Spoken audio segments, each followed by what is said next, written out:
just seen Harding's car. We'll be in the drawing room. Certainly, my lady. Hello? I believe we're expected. Of course, Mr. and Mrs. Harding.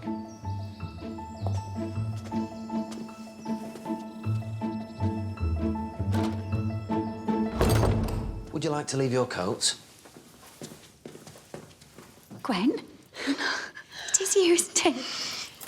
Oh, why didn't you telephone and say you were coming? I didn't know we were until this morning, or I would have. He said we were visiting somebody called Painswick. Lady Rosamond Painswick, his lordship's sister. Oh, I've forgotten that. I'll see you later if I can. She hasn't got time to greet her old friends, then. When were you a friend of Gwen's?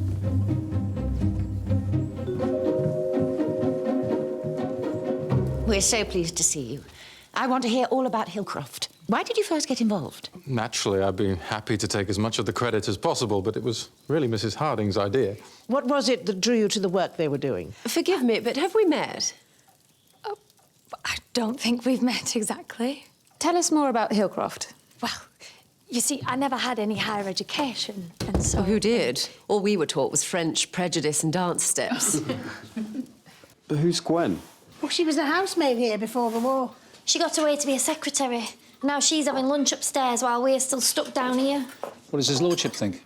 They won't recognise her. They don't look us in the face enough. I wonder if Karl Marx might finish the liver pâté. I don't think his lordship will mind. He's not uncomfortable about that sort of thing. It won't bother him that she used to work here. No, well, his daughter ran off with a chauffeur in the interim. Mrs. Harding was a supporter when Hillcroft first opened in 1920. Then later they needed a treasurer, so she suggested me. And how do you manage from Yorkshire? It's not hard. I go there twice a month. But the telephone's really changed everything. I want to hear Mrs. Harding's story.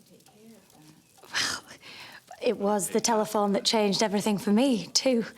You see, I was a secretary before I was married for a telephone company back when everyone was getting connected at the start of the war. And she moved into local government, and that's where we met. But if I'd had more education, I might have gone further, if that doesn't sound too vague. No. Many women from all backgrounds feel that. I know I did.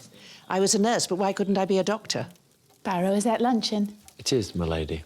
Shall we go in? I hope we'll have a chance to continue this Edith? conversation shortly. Yes, When are you going Look at you. I don't mean to pretend. I didn't know we were coming to Downton until we turned into the drive. Does he not know you worked here?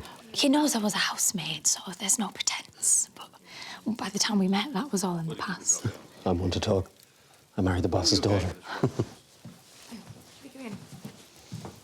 So is she going to come down? I don't know, she didn't say. No, she's too important to speak to the likes of us. Take those up now. We have to find ladders to help them achieve their potential. I do so agree. We can't afford to waste working women by not educating them. It's lucky Carson isn't here. Carson? Our butler. He's a traditionalist. You recall Mr. Carson, madam, surely? What do you mean, Barrow? Mrs. Harding used to work here. What? She used to be a... Thank you, Mr. Barrow. I can tell it.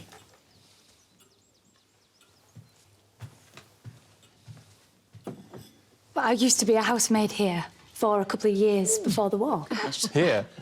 In this house? I knew I'd seen your face. Why didn't you say? I don't know. Well, I was going to. You had every opportunity.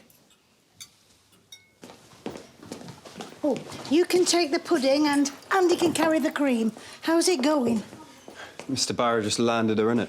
Deliberately? He only told the table she used to work here as a maid. I knew he'd do something like that. Of course. How could he resist? We've been hearing that you spoilt Gwen's luncheon.